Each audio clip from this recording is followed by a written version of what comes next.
back for another lesson today, and this one is called It's for the Birds. Again, it's another follow-up thinking about DNA and how DNA drives life and how it affects, in this case today, interactions between species. Okay? And so the standards, again, today are going to be 8.3.1. Students will investigate and describe the structure and function of living organisms. 8.3.3, students will investigate and describe populations and ecosystems. And 8.3.4, students will identify characteristics of organisms that help them survive. So the whole point of today's lesson is again to think about adaptation. So we'll start with the review. We'll ask students, what do I mean when I say the word adaptation, when we're talking about biology? What am I getting at with that? And hopefully we can discuss a little bit more about how an adaptation, again, not a change in an organism's lifetime. Okay, that seems to be the biggest sticking point for students. It is a change that has happened over thousands of generations in a lot of cases, and it's a change that has been selected for by nature, natural selection. So the species that are best suited to their environment are the ones that are going to survive longer, live longer in their lifetime, pass on more of their DNA as a result, and more of that DNA then is going to be in the next generation. And that process continues and continues and continues. And so today we're actually going to be thinking about, all right, how do species live together? And so we'll talk a little bit about populations. Population is a group of one type of species living in a given area. So there could be a population of students in your classroom. There's a population of students in your building that you work in, your school. And of course we can expand that there's a population of people in the town, in the state, in the world. So the population is really defined by the area. I mean, that's how you kind of figure the number of species. So you can talk about global populations of a species or the population of a species on a small island. Now, today we're going to specifically focus on bird beaks, okay? Because we know that dozens of different bird species live together. And what I'm going to try to help students think about today, the take home of this lesson, is that each animal, and in this case each bird, fills a different role within the ecosystem that they live. They have their own niche, right? And that might be a new word for students, a niche. And so I'm going to be turning the students into birds today. I'm going to be giving them each a different beak type. And we are going to be they're going to be trying to use those beaks to eat different types of food. And we're going to run through this activity, and then at the end we're going to have collected data, averages for each beak type. How many marshmallows did the spoon get on average? How many marshmallows did the tweezer get on average?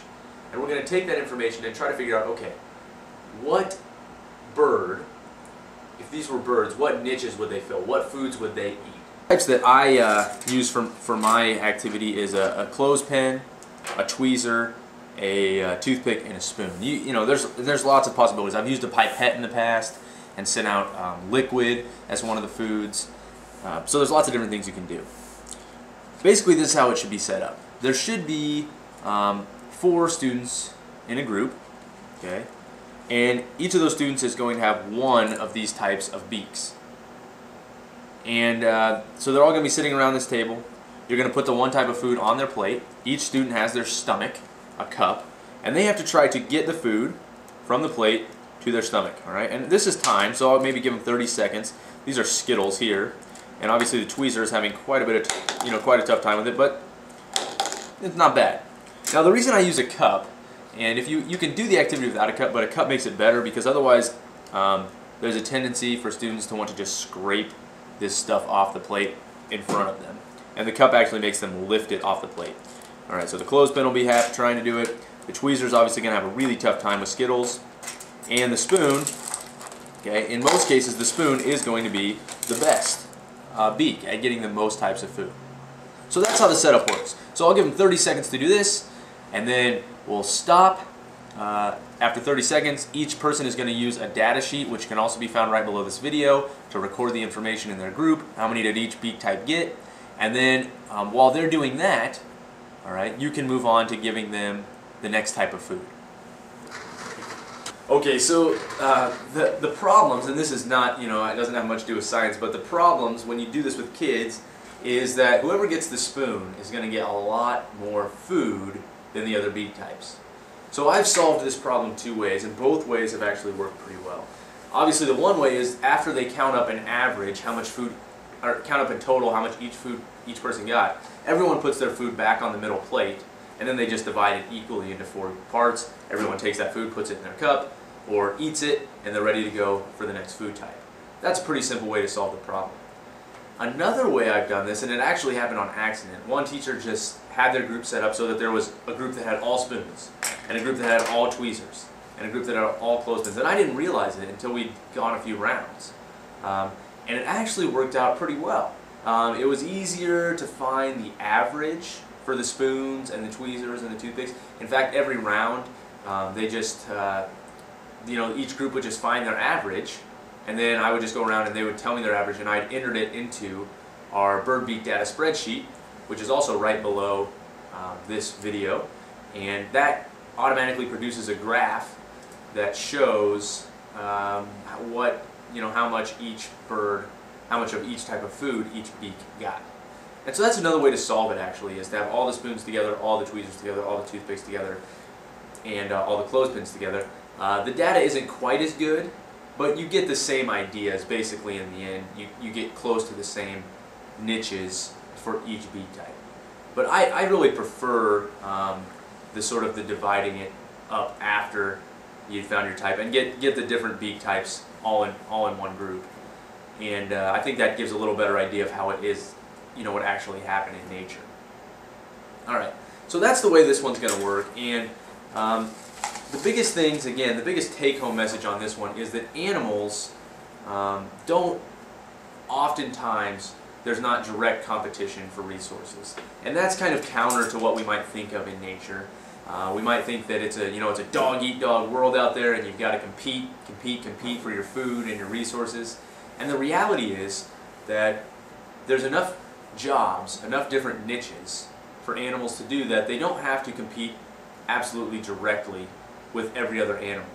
And what I tell students is, the way we know that is that if there was only one role to play, only one job to do, only one niche, there'd only be one animal.